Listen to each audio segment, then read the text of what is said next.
being willing to fail forward as a human being will always directly relate to our business failing forward, which means succeeding at a higher level. And our limits to who we are, our growth, how we think, how we feel, what we do is the limit of our business. This is Curb Appeal, a podcast for real estate professionals who are looking to build out their business and get more deals done. In each episode, we uncover what is and isn't working when it comes to scaling in the industry. Listen in and get actionable steps to grow your real estate brand, attract more business, and expand your footprint in the industry. Okay, let's get started.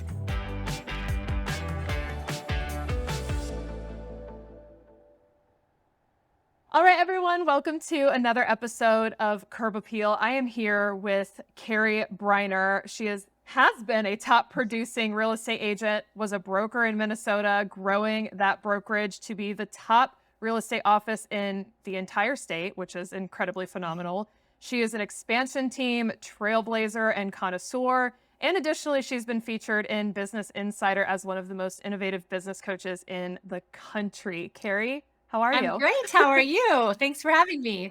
I'm good. Thank you for joining us today. I'm incredibly excited about the conversation that we have. I think you're going to provide so much value to all real estate professionals out there, and you're just going to give them such a different perspective on how they approach their business. So I'm really excited to get into it and what we're going to capture today in today's episode. So Carrie, I'm going to open the floor up to you and just honestly open up and ask what brought you into the space of real estate expansion and holistic business coaching. Yeah. Well, it's an interesting thing because I never, aspired to be a real estate agent. And yet I found myself and selling at a high level at a very young age. So I graduated from college and realized I didn't want to work for someone else and had quite a bit of college debt and decided to go into business for myself. I hadn't even bought a home yet I was going to help other people do it. And it was an interesting and lofty, goal.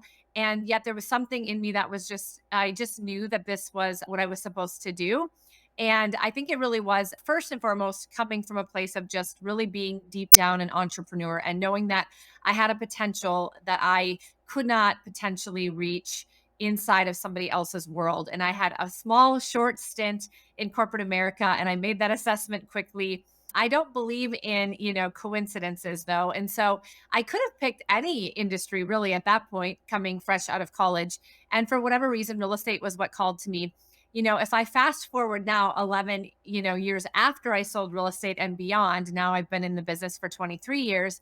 I do realize that I was meant to come into this industry and not to necessarily sell real estate forever, but to use, I believe, my God-given talents and strengths and just natural abilities to help inspire and motivate people and to be able to kind of coach them through a better quality of life and business. And it just happened that real estate was my conduit to be able to find my space. And so after selling real estate and raising my two boys for 11 years in Minnesota, I did move into a leadership role. I grew a large brokerage. We were very successful. I really used my painful experiences really in real estate, not having a great quality of life while I was selling so much business, so many homes and doing so much business to really fuel my passion for helping other people in the industry. And that's really, I believe, because I had no experience leading others or recruiting talent. And yet we were able to recruit, 100 agents a year to our market center and help them build real estate teams. And how did I do that? I just really came from a place of authenticity and not wanting other people to go through the 11 years I had. And so I learned and I grew and I shared that. And that led me to, the next growth opportunity, which was to grow a real estate team across the country. And we were pioneering that space. It was such a great education, failing forward and learning a lot of leadership skills that I would not have had access to learn, which I'm really grateful for. And throughout all of those things, coaching was kind of a theme, to really get people to do what they knew they needed to do and to remove these limiting beliefs and to understand their true potential and to recognize why they weren't doing those things that they had written down as their goals, or, maybe some limiting leadership qualities that were just because they had to change their perspective. And a lot of it at first was self-taught. And then I really invested in getting a great coach myself and learning a lot of skills. And so that's really what brought me ultimately to the holistic approach of coaching, Why holistic is simply because I don't believe, having been in this industry as long as I have, that as a real estate entrepreneur, we can compartmentalize our business and our life. We are the business, most of us as real estate entrepreneurs. And so how are we separating ourselves from the business when we are the business? It's very difficult. I tried for 11 years, very unsuccessfully to do it. And instead of trying to, reject something that is true, I find it is a much better option to accept what is reality and then move forward in the best way that we can. And so that is growing ourselves will always grow our business. Being willing to fail forward as a human being will always directly relate to our business failing forward, which means succeeding at a higher level. And our limits to who we are, our growth, how we think, how we feel, what we do is the limit of our business. And also, where our life is very intertwined. So, how can we integrate work and life so that we feel good about being a parent and a spouse and a friend and a colleague at the same time? We are working really, really hard and spending a lot of hours in our business. And it was just a personal passion because I believe the 11 years I spent struggling through that and really, quite frankly, not doing a great job of it was meant for a reason. And if I use it to pay it forward and help other people, then it was for good. It wasn't something that Mhm. I regret. It wasn't something I look back on and say, gosh, that was really a huge failure. I wish I was a better, more present mom. I wish I would have had a better quality of life. At the end of the day, it is what it was. It was what it was. And if I use it to help other people and be a better version of myself today because of it, then that changes everything. And that's what I decided to do. And that's what led me to the holistic coaching approach. Yeah, that's incredible. And I want to touch back on, just in general, the pain point of agents not being able to balance work and life, because I think it's a universal issue. You see it across the entire board. I think just about any agent you talk to is going to say, well, sometimes I struggle with, you know, making it to my son's baseball game and also making it to that showing appointment and balancing which is more of a priority, right? And so I want to dive into that just a little bit and just discuss with you, why do you think that is? Why do you think it's such an issue and so problematic for agents, real estate professionals, anyone in the industry to really find that balance between work and life? Yeah. This is a perfect start to our conversation between IQ and EQ because we understand logically that we should time block our personal and our business appointments. We understand logically that we should be able to go to our son's baseball game and work around that with our clients and get everything that we need to get done in business. We logically and consciously understand that as a human being and as a business owner. And that would be, we've learned that. We've seen strategies on how to time block. We understand it's possible. That's the IQ. And we could actually go to hours of time blocking classes. We could have somebody time block our calendar for us and tell us exactly what to Yeah. do. The problem is we don't do it. We don't follow the calendar. We don't go to the baseball game. We don't protect our time. And then we get ourselves into these positions where we feel bad about ourselves because we're not showing up to the baseball game and we can't manage our time. And it becomes a self trust and a self confidence issue, and it is a never ending battle. This is the difference between EQ and IQ. EQ is your emotional intelligence. And so the first thing I would say is, why is this an issue? Because 95% of our lives we spend making decisions subconsciously, meaning we're making the decisions and we're doing things and we're not even thinking about it. We don't even know what we're doing. So we subconsciously make the decision to say yes to the buyer that calls us and says, I think this is the one. We have to see it tonight at 6 p.m. Even though we told our Right. family we were going to go to the baseball game at 6 p.m. We don't move into a conscious state to make an actual decision if we should do that or not. We just do it. And then we live with the consequences. And the consequences could be small and they could be large, but even if they're small, they build up over time. And one of the things that I know was true for me is that it wasn't just the one baseball game. It was just all these small, very micro decisions I made that were not actually conscious decisions. If I would have been in a conscious state, logical, just thinking about this, I wouldn't have made them because it would have been obvious to me that that was more important and that my son is growing up and Right. I'm not going to get a chance at these baseball games forever and that my client isn't going to leave me as an agent because I tell them I have to meet them earlier, later, or in the morning. They just aren't. 99% of the time, they will not say, oh my gosh, you're not the agent for me. You just tell them you have another appointment. I mean, that's just what it is. And people will be okay with that. But here's what happens: we react and we make these decisions in a subconscious manner. And what is happening is it is the egoic part of our mind that is drives most of our subconscious thought patterns. So a subconscious thought pattern there is the client is going to fire me. I need to make money for my family. Making the money is more important. If I don't show up, we can't pay the bills. They're just going to have to Right. understand I'm doing this for them. I said I was going to do everything I could to get these people under contract. What are they going to think of me if I don't? If I lose this client, what are my colleagues going to think about me? If I don't sell enough homes this year, what is my spouse going to think about me if I don't show up? These are all of the things, all based on one decision that was, do I say yes to this buyer or go to the baseball game? But what we don't know is those subconscious thoughts are coming at us a mile a minute, almost as fast as I talk, right? And they're doing Yeah. that, and we don't even know that we're listening to it. So we make those decisions in a really irrational manner, in a subconscious manner. And that is why we don't have good work life integration. And that is why we need to hone the skill of our emotional intelligence as a business owner and an entrepreneur if we want to take true control of our lives and we want to have a good quality of life and we want to build a bigger business, which you and I will go into, because why we're not reaching our fullest potential, why we're not growing the business we want to, is for the exact same reason I just mentioned. But I want to make a quick distinction before we move on, because I lived by the myth of a work life balance for 11 years. And I Yeah. felt like a failure because I could never achieve it. And the reason I could never achieve it is because it doesn't exist, but nobody ever told me that, right? So I need people to listen here now and say that is non-existent. There is no such thing as balance in general. Balance is going back and forth. A ballerina balances, but their feet are constantly moving. You balance when you're on a Hmm. bike, but you have to be moving in order to balance, and you're going back and forth, and it's a cyclical situation.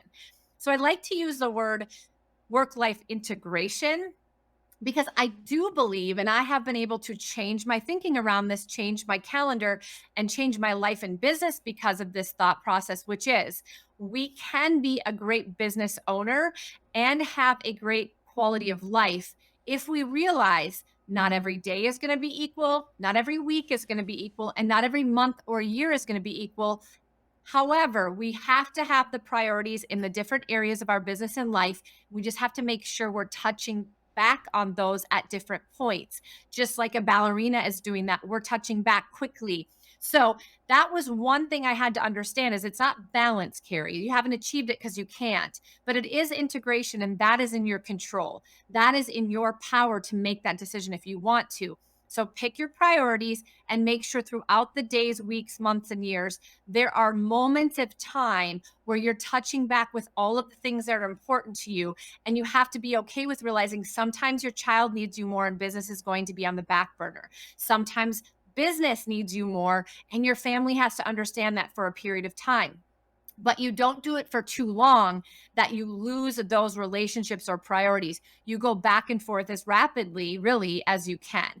And so that has been a fundamental change. The second mindset shift that you have to make, and again, this is EQ versus IQ, it's not rational necessarily. We all equate time to value. I need to work more to get more business. I need to spend more time with my kids to have a better relationship. I need more alone time with my spouse to make sure our marriage is good. And I need to work out a whole lot more hours to get back in shape. And the reality is, it is always going to be consistency over intensity. It is not the amount of time, it is the consistent time that you spend with a person or on something that gets you the long term result. So this was a life-changing moment for me when I realized I didn't have to be with my kids for half the day to be a good mom. Sitting with them on the bed before they went to sleep, spending one-on-one time, not distracted, no phones, absolutely 110% present with them, would move the needle forward in that relationship than anything else I could do ever would. A walk around the block for 15 minutes with my spouse would be all that I needed to do, again, present time, intentional time, to make sure that we were connected. And if I was focused, intentional, purposeful, and not distracted, it doesn't take me 3 hours to lead generate. It might only take me a half an hour, 45 minutes, or an hour. So now all of a sudden, our excuse of we need more time is no longer an excuse. We can do all the things, but we're not doing them consistently. We're thinking about them incorrectly. We're putting way too much power on the amount of time, which we then reject and don't do, use it as an excuse, and it's a self fulfilling prophecy. So we have to back away from these limiting beliefs and the egoic part of our brain that tells us these things. And we've got to challenge our thinking, and we've got to move into a subconscious thought pattern and do what we know is right, not what our mind is telling us. Not easy, but if we do it, we will make the right decisions. And then we're going to get a different result in our life. Yeah. Oh my gosh. So many good nuggets right there. Holy moly. Phenomenal. I want to go back real quick on your analogy of just riding a bike or being a ballerina. And let's just stick with a ballerina for right now. And I mean, you're talking about these almost micro activities where a ballerina is trying to be up on one toe, right, for the entirety of her performance. She's not necessarily good at that when she first starts, right? Like it's not something that comes to her easily at the very beginning. But with all of those tiny micro movements, right? Slowly but surely, she gets the hang of it and she obtains that balance or integration in this case. But I think something really important to know is if you don't train yourself in the correct way, you're not going to be able to maintain that, right? Which is speaking to exactly what you just brought up in the sense of you don't have to be spending hours upon hours with your children. It doesn't have to be that way. It just needs to be intentional and it needs to be focused. Those tiny micro activities, same with your business. You don't have to spend 2 hours doing lead generation. But if you have one good focused hour or one focused half hour of lead gen, that's going to be more impactful, right? So how can you incorporate these tiny micro activities to help you maintain that work-life integration that you're speaking of? So just truly incredible. I love that analogy. And you brought up a very good point. So a strategy behind that, which, we can dive into later, but just so people understand, taking those micro decisions and actions, very small bursts, and actually putting those in your calendar, erasing all of those big chunks that you think you need to have, erasing those expectations of I'm lead generating for 3 hours. Because if you're really true with yourself, you're not doing that every day anyway. It's just in your calendar because you think you're supposed to do it. I have met thousands of real estate professionals, and there are only a few that actually do it. They're putting it in their calendar because they think they should do it, and they want to get to that place that they do it, and though it's not happening. And so when you put something in your calendar that you don't do and you don't show up to actually stick to it, you're actually every single time looking at your calendar, not doing something, creating a feeling of distrust. You're basically telling yourself subconsciously that you don't do what you say you're going to do. It's actually a very vicious cycle and extremely unmotivating for most human beings. And they don't know that they're creating this lack of motivation through their own activities because this is a very subconscious thing that happens in your mind. You don't realize it. It's just what you think about yourself. How you think about yourself is how you're going to show up. And you don't realize that you are creating the way you're showing up. So I would encourage you all to erase everything from your calendar if you've got these big, lofty goals and time blocks. And that's not because I don't want you to achieve big goals. It's because you're going to have micro movements to create the muscle memory like the ballerina does, to create the endurance, to create the consistent habit, and the movements become almost natural, and you just start doing it subconsciously. A ballerina eventually is doing this subconsciously, doesn't even know what he or she is doing. We can get to that place in our life, but we've got to start very purposefully with really tiny changes. So just put a couple small things that are important to you in your calendar and start to allow yourself to accept that you're going to do small things intentionally for a while to build something much greater. This brings me to the reason people don't do that.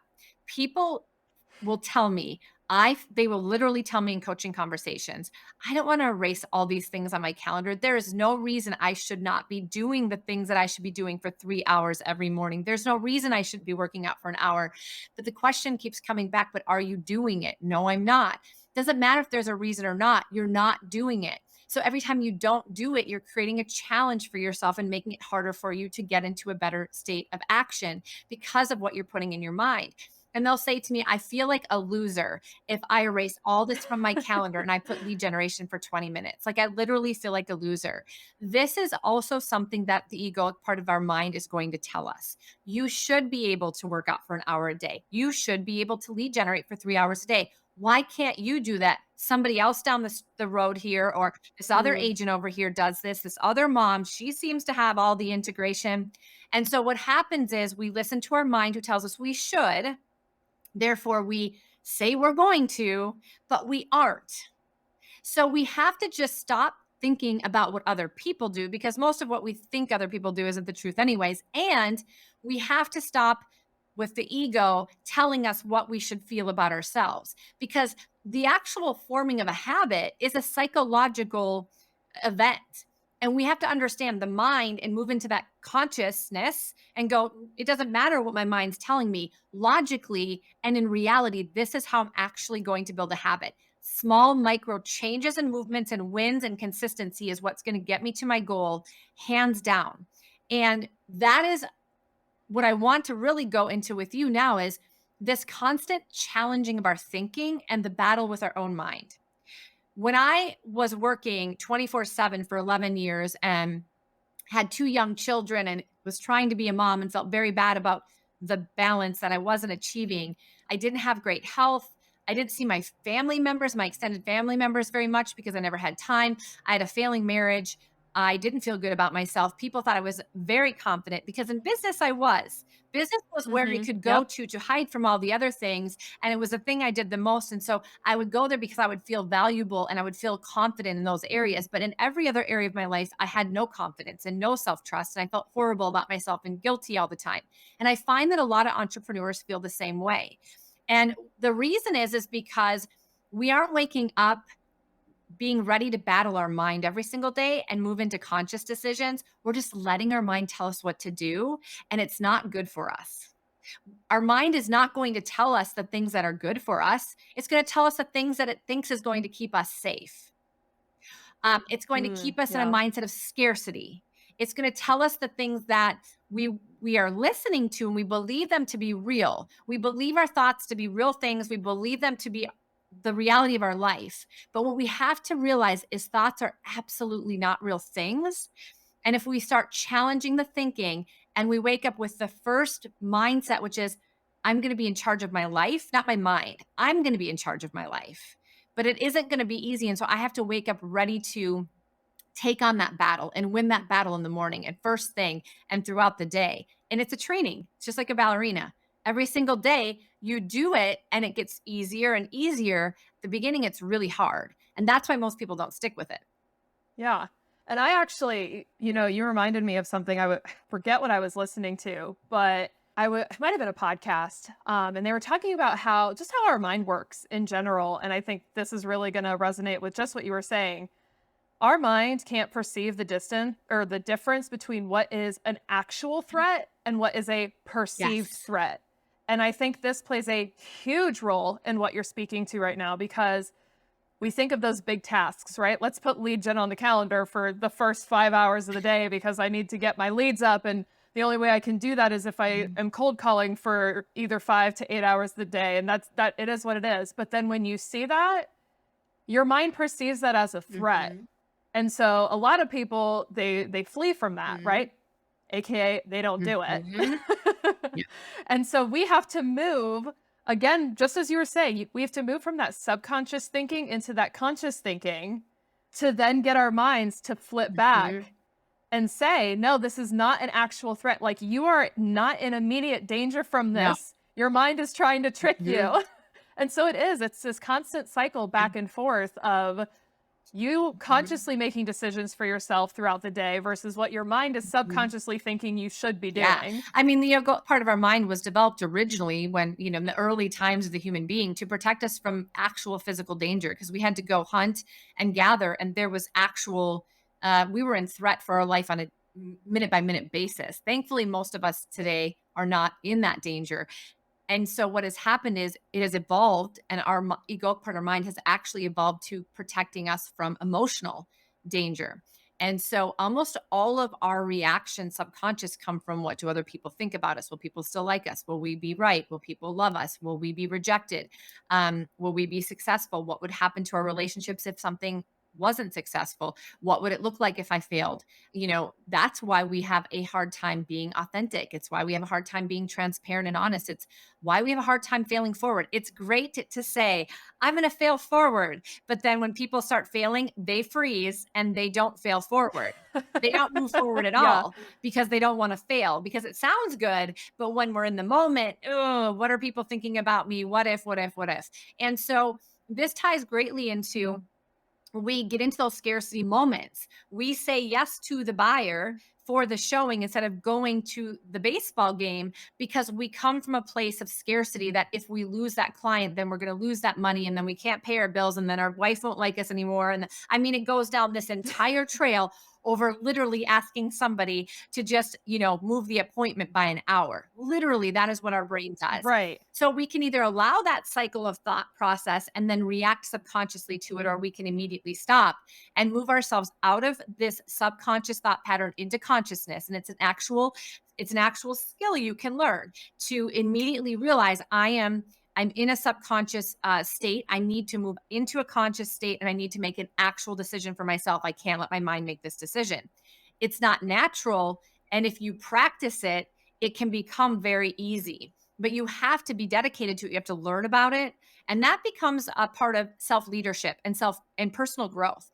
If you're not growing as a human being, if you're not leading yourself, if you're not learning about these things and realizing why you're not achieving your goals in business and life, then you won't achieve your goals in business and life because you are your limits. Yeah. You are the extent that your business will grow. You are the extent that your relationships will grow or your health will get better or not.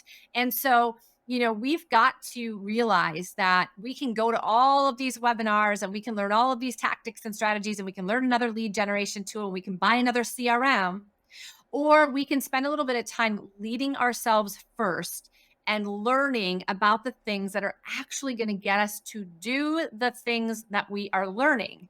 Because we can learn all day long, but if we don't do them on a consistent Yep. basis, it was not helpful to us. And so, yeah, so this is a very interesting thing. I mean, the mind doesn't differentiate. So you just made a great comment. The perceived threat versus a real threat. The perceived threat is that I'm going to lose this buyer because they aren't going to like that I tell them I can't meet with them today. It's not a real threat. Mhm. 99.9% chance they are not going to do that, right? But we will react on the 0.1% that it might because that's what our mind tells us and we're listening to it. That's that difference. But here's another thing that shows up. When we focus on things that we don't want, which is what our mind is going to make us do, by the way, because it's trying to protect us. Carrie, keep thinking about that one time that you were rejected. You do not want to go through that again. That was horrible. That was painful. So let's not even put yourself in that position. It's going to continue to make us think about what we don't want or what we don't have. But if we allow that space in our brain, it's actually what our brain now looks more for. Our brain is extremely powerful. We don't actually, if you haven't studied the brain or psychology, the egoic part of the mind, it is fascinating how unbelievably strong it is and how unbelievably impactful it is if you can actually change it and use it for good. These are the people that you just see like, wow, how do all of these things just keep falling into place? How do they keep getting themselves to make these moves? They just seem to have this like positive, lucky streak. And then you see these people that it's like, how does that, all of those bad things just keep happening to these poor people over and over again? Like, I can't even imagine, like, what is going on there? I feel so bad. And I'm not here to say that 100% of the time we are in control of what happens to us because we're not. And yet, if we focus on the things that are not good, we will get more of them because our mind is looking for it because we're telling it to. So we have Yeah. to, EQ is learning, what am I focusing on subconsciously and consciously? What do I need to fill my brain with opposite of that? Because I've got to be super careful what I'm thinking about and focusing on here because it will absolutely lead to the results of my life or my business. Because there is 110% chance that your thinking begins everything. Your thinking starts here, it leads to a feeling, it leads to an action or a lack of, and then it leads to a result. Even if it's something you're not trying to do, even if you don't want Yeah. it to happen again.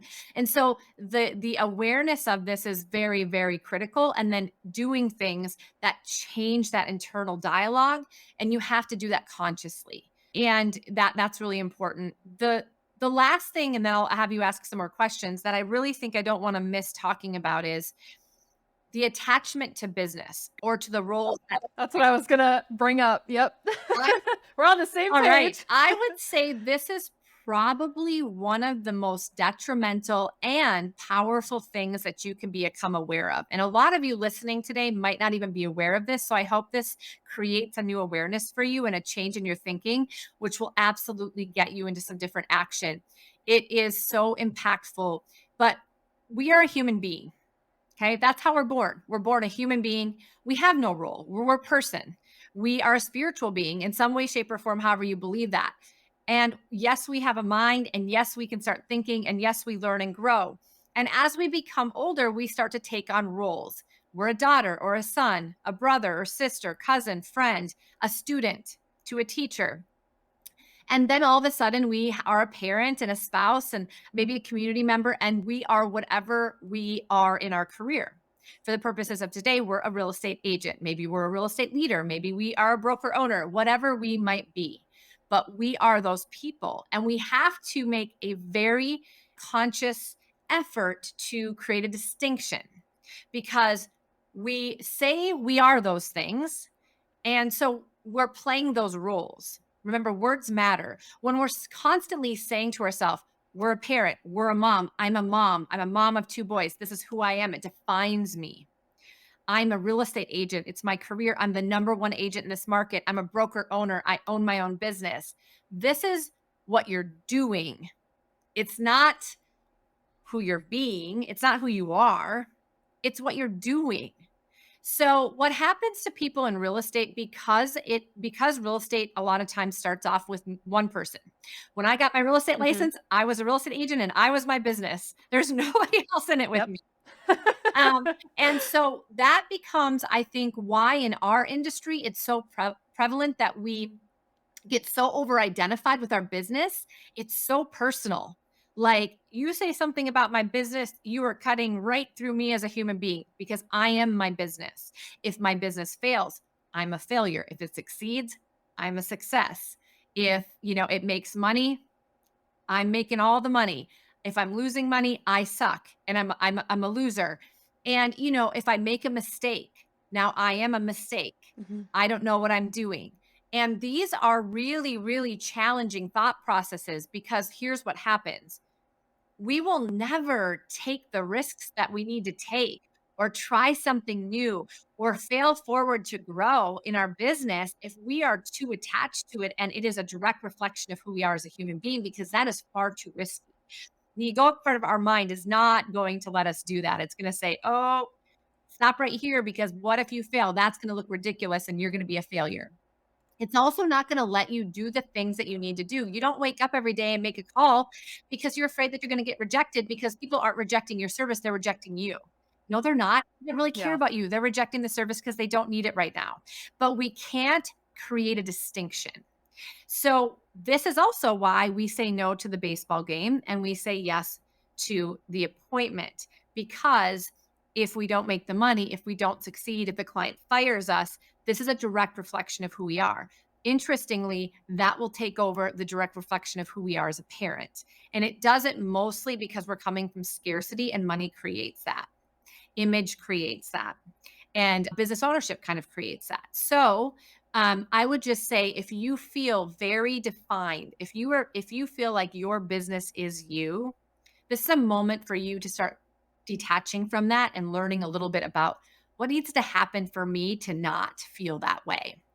And oftentimes, you've got to start putting some more influence on the other roles you play and just who you are that makes you worthy, that makes you successful, that makes you valuable, that makes you a great person, all outside of the roles, just who you were born. And so that means self reflection, that means maybe journaling, that means some belief in yourself, that maybe means pouring into yourself, stepping up for yourself, working out more. I've seen people just start taking care of themselves and caring about themselves more, loving themselves more as an actual human being. And the joy that they got from that relationship, the most important relationship you have with yourself, that leaks into everything else, now actually makes them feel so good about themselves. They don't care about what happens to their business. I mean, they do, but they know that they're going to be Right. okay no matter what. They're still going to be successful. People are still going to love them. They'll rebuild it because they have confidence and they feel good about themselves. They have self trust and they've got something in them that says, this isn't my end all be all. This isn't what I wasn't put on the earth to be a real estate agent. I was put on the earth to be this human being that contributes to other people in various ways. This is just what I get to do. And this is just how I make money just to make sure that I can, provide for my family. But this isn't me. And when that can happen, I have seen people completely change the entire face of their real estate business because they are no longer afraid to do things that they were afraid to do. They no longer are worried. They don't care what people think anymore. They just go be themselves and do the best that they can. And always more success follows. This is probably the most fundamental move you could make. And I guess change from focusing on how great you are at selling real estate, your IQ, to your EQ, which is understanding how you operate, why you operate the way you do, and what you need to change to make yourself have a better life and an exponentially better business. Yeah, no, this is fantastic. And I want to bring up something that we had talked about in one of our previous conversations because I think it applies directly to this. And then I want to talk about just some Okay. tangibles that people can walk away with, next action steps. But previously, you brought up there aren't business problems, there are personal problems. And I think what you just said speaks to this, but I would love for you to really elaborate on, again, this essence of how much your personal, Mhm, your mhm, EQ can really bleed mhm. into the rest of your business. And that, what do you mean there's not personal problems, but Yeah. there's not business problems, but there's only personal Yeah. problems, and how that affects your business? I'd love for you to go into detail on Yeah, that. absolutely. I always say the quote, which is there are no business problems. There's just personal problems Hmm. showing up in your business, especially if you are the business and you're the entrepreneur. So, it could be anything from your communication style that you learned growing up to a parent rejecting you that makes you feel not worthy to a situation that you grew up in that you didn't feel safe to growing up with parents that said money doesn't grow on trees and we're going to pinch pennies because, and there's nothing wrong with that. But what it all is it's conditioning, it's environment, it's how we think, it's how we feel about things. And if we don't challenge those thoughts and thinking, then we're just going to subscribe to them for the rest of our lives. And they're going to have us make choices in our business that are going to create problems.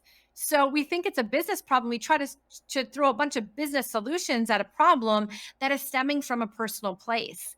And so, what I found over the years is if people work on themselves, their limiting beliefs, their thought processes, their weird thoughts about money, because we all have them, their insecurities, their lack of worthiness, their lack of self love.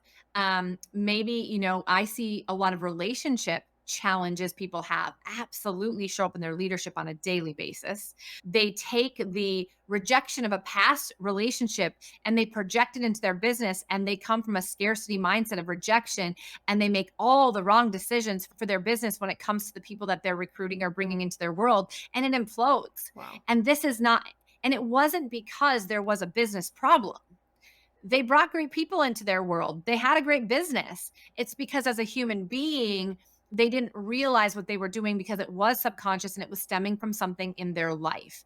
And the other thing is that if you give all of your attention, another example of this is if you give pretty much all of your attention to your business, you could be the best at the best in the business. But if you aren't taking care of your health, if you don't feel good about yourself or don't feel good it affects the way you can perform in business. You don't do the best that you can do. If you have a tumultuous relationship at home, it creates a lot of stress. You do bring it into your relationships at work. You bring it into your energy levels at work. You bring it into your confidence at work. If you've got money challenges, It absolutely leaks into your business because you come constantly from a place of scarcity and having to make more. And so you make decisions that aren't always the right decisions and they backfire. And so when I have a list of these challenges that people are facing in business, oftentimes I want them to ask themselves some really great questions because I also have another great quote, which is the quality of the questions you ask yourself is going to be into direct correlation to the quality of your life or your business. It just is. Problem is we don't know what kinds of questions to ask ourselves oftentimes. So we don't ask ourselves Yep. great questions. That's the power of having a coach or a colleague or somebody who can challenge you and get you to think differently and ask yourself some questions. But instead of immediately asking questions about what could you change in your business, I tend to go, how might this be showing up in your life? Or how might this challenge in business be coming from something in your life that you've experienced or that you believe, some thought patterns, maybe how you were raised? Just challenge them a little bit because for most people, they don't have awareness of that. They don't think that way. They have no idea that there's a correlation. But the second I ask the question, they almost always know the answer. And so now Yeah. they can actually self reflect. And when you become aware of something, it's the best gift because you can't do anything about something you don't realize. But the second you become aware, you will now have the power to make a change if you want to. So now you're aware, you have to accept it, not judge yourself. That's not going to do you any good. It just is what it is. By the way, anything that happens in our life, it's just a circumstance. There's no emotion to it until we put emotion to it. There's no judgment to it until we judge it, which, by the way, is our own ego telling us we should judge it or feel a certain way. That isn't even true. So it just is what it is. Now we know what it is. How do we actually want it to be? Great. That also doesn't have to have emotion. We just don't necessarily care for it this way. It would be better if it was this way. So then what do we need to do? Usually we have to change our thinking. So we dive into that. And then maybe we make some steps in our personal life that will automatically leak into our business.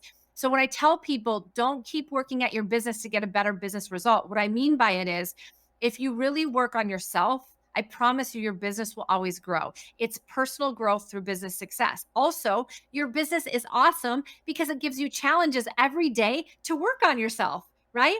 If you Yeah. embrace it and you look at it that way. So, most of us think of ourselves as a failure, like, I have a business problem again. I can never find the right talent. I obviously am not a good leader. And we're just frustrated. We want to give up. Instead, why don't we think of it like this? This challenge in business is showing something about me that is probably leaking into a whole bunch of relationships in my life that it gives me an opportunity to work on to be a better human being. It'll probably make my marriage better or my relationship with my son, and I'm going to get the start admin situation correct. But you won't do it that way, and you won't work at your on yourself in the right ways if you don't think about it that way. So just change the way you think about it and then start finding some support around you or people around you that will help you to ask those great questions and figure out what's going on so that you can become a better version of yourself. You're going to find so much joy because an innate human need is growth. It's growth. If we are stagnant Yeah. and we don't feel like we're getting better, we're achieving, we are not gaining confidence in ourselves. If we have a lack of confidence, we feel really bad about ourselves and it actually creates depression, anxiety, and a bunch of things. So there's a whole book on psychology of pushing yourself to grow. Get yourself into weird, uncomfortable positions. Do something new all the time. You will be happier than you've ever been in your entire life. And I will ask every listener out there today, when is a time you can remember that you just felt the best about yourself and you just had this innate like joy and just pride and like just felt amazing? It's always going to be after overcoming something that was really challenging, really difficult, scary. You come on the other side and you're just like, wow, that was amazing. You cannot become happy through relationships. You cannot become happy through success in business. You cannot become happy from money and material things. The only thing that's going to make you happy is by loving yourself, believing in yourself, and doing things that make you feel good, joyful, and confident internally. And then you'll go out there and you will not be afraid of business challenges anymore. You'll not hold yourself back. You won't be afraid of the growth. You will embrace it And all of a sudden you're growing and you're happier and your business is growing. You're growing and you're happier and your business is going. And you realize you don't even have to spend as much time in business, which is pretty amazing because we should not wait to retire to enjoy our life, right? That's a whole other lesson. And we'll talk about that a different day. Yeah. Oh my gosh. No, so incredible. And thank you so much for just providing so much value, especially on a topic that I think a lot of real estate professionals really need to be aware on because you're right. As you had mentioned previously, you can't fix a problem that you're not That's aware right. of, right? If you don't know, you don't know. But once you know, it's your job and your opportunities to fix issues in your life. And so I just think you brought up so many incredible points today that I just want to thank you on. And I just want to ask one more quick question in this last minute or so. But if there's 3 action Mhm. steps that you could say, okay, you're done listening to this episode. What can I do right now to walk away to really start developing my EQ versus IQ? What are 3 quick action steps that professionals can take? I would first and foremost do some self reflection. So, hopefully, this got you kind of excited. You're like, it's a little bit of an off topic, but I think this is what's holding me back. I need to dig into this a little bit more. Take that energy and that interest and go do something with it. And that would be reflect. Ask yourself some really great questions like, how do I feel about myself as a human being? What's valuable about me as a human being, not as a real estate agent, not as a mom, as a human being? What strengths and traits, what God-given talents have I was I born with that make this earth a better place for other people to live in? What am I proud of? How do I show up for myself every day? How do I feel about myself? And you're going to not always get the right answers or the answers that you want. That's okay because that gives you opportunity to work on them. So, in the answers that you're not loving, then what do you need to do? How do you love yourself more? What are you missing? Why aren't you showing up for yourself? How could you show up for yourself in a way that would make you feel better? How could you mend the relationship with yourself? How could you feel valuable no matter what is happening around you? What does that look like in a perfect world? And I would start to just reflect, do some journaling. I know people don't like journaling, and you don't have to do it forever. I'm just asking you to do it for one time. But what will happen is it's going to create some awareness, and you're not going to have all of the questions, and you don't have to solve the world's problems today. But you probably have never asked yourself any of those questions. And it's a start. And when you start to realize that, I would also like you to ask some questions about your identity. Like, what do you believe about yourself? How do you see yourself? And how do you feel about the roles you play? And how important are they to your identity?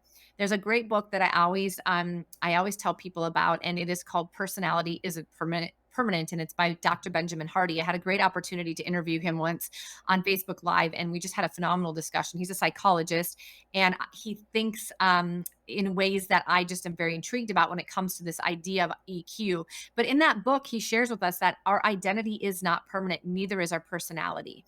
Many of us feel like these things are what they are. And it locks us into being what we are today and doesn't give us room to change or grow. It's not true.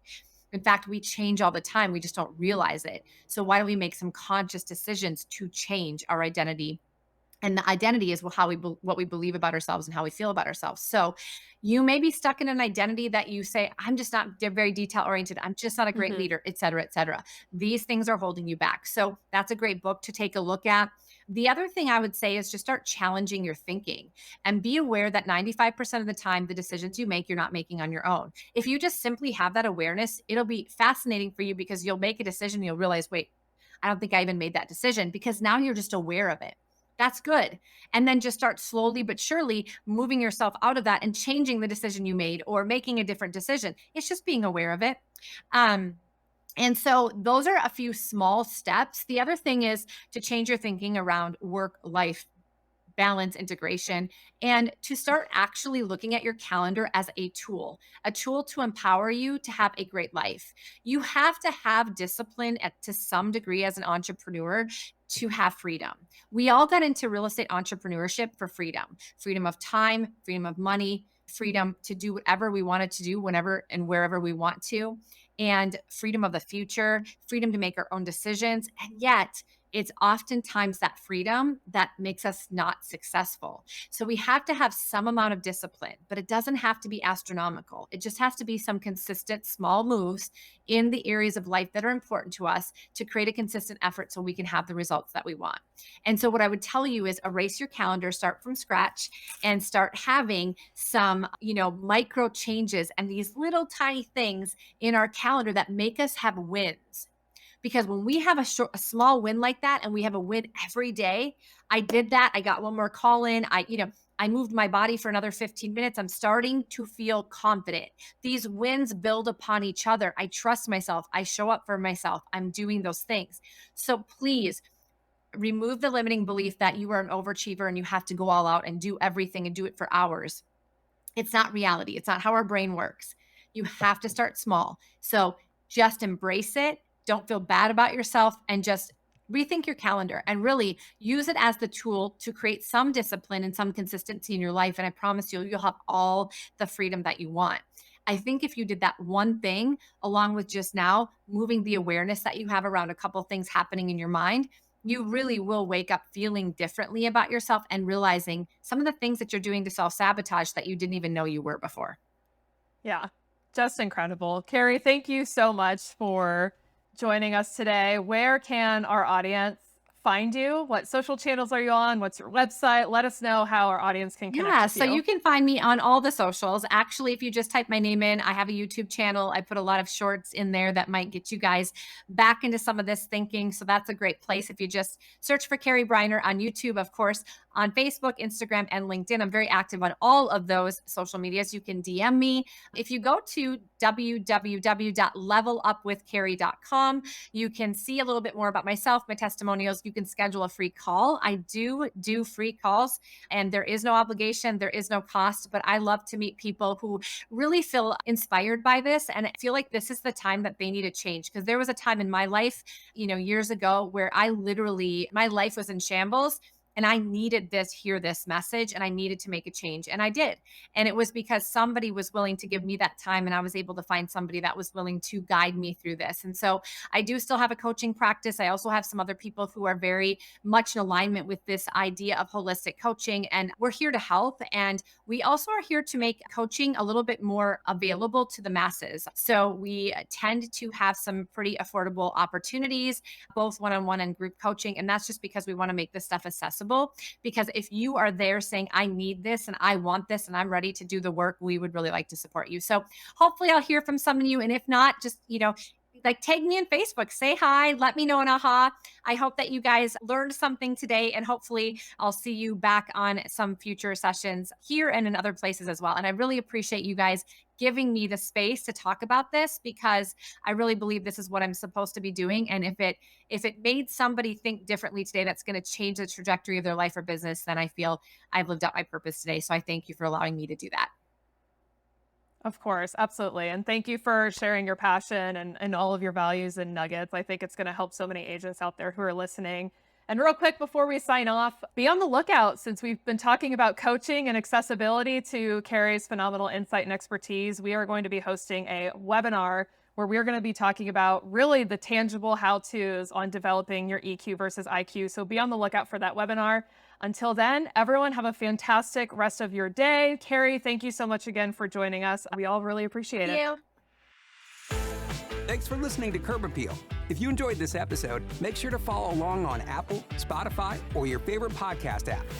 This podcast is brought to you by Virtuance. Whether you market one listing a year or thousands, Virtuance is your go-to real estate photographer for consistent, magazine-quality images that are scientifically proven to get results.